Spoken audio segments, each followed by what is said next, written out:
Persaingan mobil hybrid di Indonesia memasuki babak baru. Jika selama ini segmentasi hybrid didominasi merek Jepang, produsen Cina kini datang dengan strategi agresif lewat teknologi dan harga yang kompetitif. Transisi menuju kendaraan rendah emisi membuat segmen hybrid menjadi medan pertarungan baru di industri otomotif.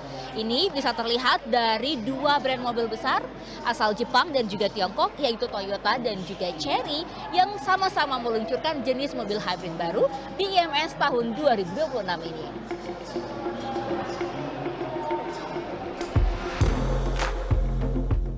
IMS 2026 menjadi panggung yang memperjelas persaingan tersebut.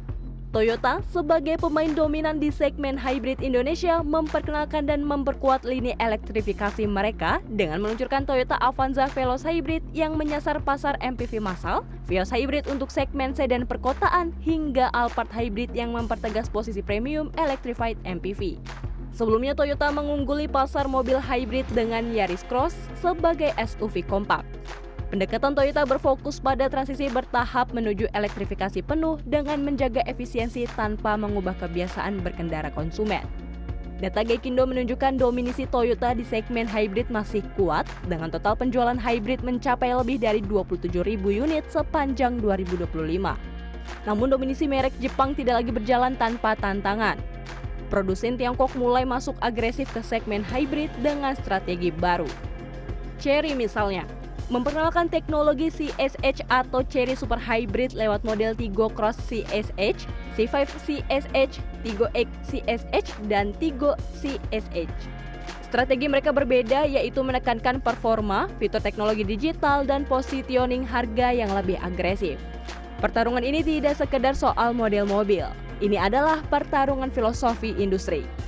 Jepang mengandalkan engineering matang dan kepercayaan konsumen yang dibangun puluhan tahun. Sedangkan Tiongkok datang sebagai disruptor dengan inovasi cepat dan fitur melimpah.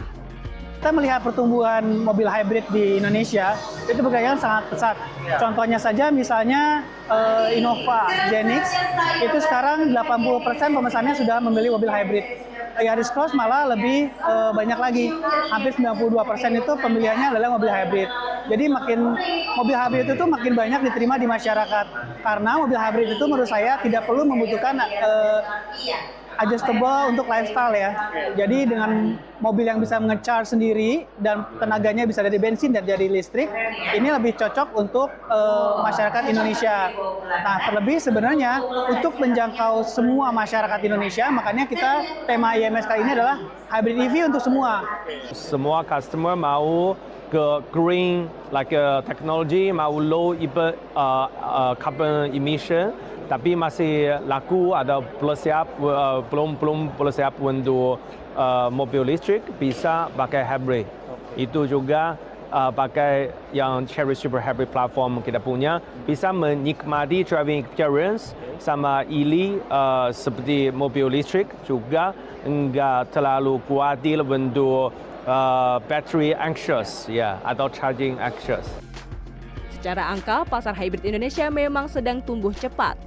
Data dari Gaikindo hingga September 2025 saja penjualan hybrid sudah menembus 47.000 unit, menunjukkan minat konsumen yang semakin besar terhadap teknologi transisi ini. Karena mungkin masalah kehematannya segala macam, bisa beralih ke hybrid dulu.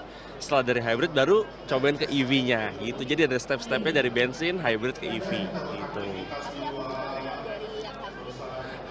Udah pasti ramah lingkungan karena emisinya yang dibuang jauh lebih sedikit dibandingkan mobil bensin biasa ya. Terus udah gitu hemat bahan bakarnya yang paling berasa dibanding mobil bensin biasa karena mobil hybrid itu sangat berguna ketika macet-macetan. Kerasa banget tuh hematnya. Kalau saya pribadi akan pilih hybrid. Walaupun memang EV punya kelebihan tersendiri, terutama di tempat tertentu seperti bebas ganjil genap dan juga bebas pajak. Tapi kalau saya pilih hybrid karena sustainability-nya itu akan jauh lebih cocok untuk jangka panjang. Transisi ke mobil listrik penuh masih membutuhkan waktu, terutama terkait infrastruktur dan adaptasi pasar. Karena itu, hybrid menjadi titik tengah yang paling logis bagi industri dan konsumen. Data industri menunjukkan kendaraan elektrifikasi termasuk hybrid dan mobil listrik sudah menembus lebih dari 10% dari total penjualan nasional. Persaingan antara Jepang dan Cina diprediksi akan mempercepat inovasi, sekaligus menekan harga agar lebih terjangkau bagi pasar massal.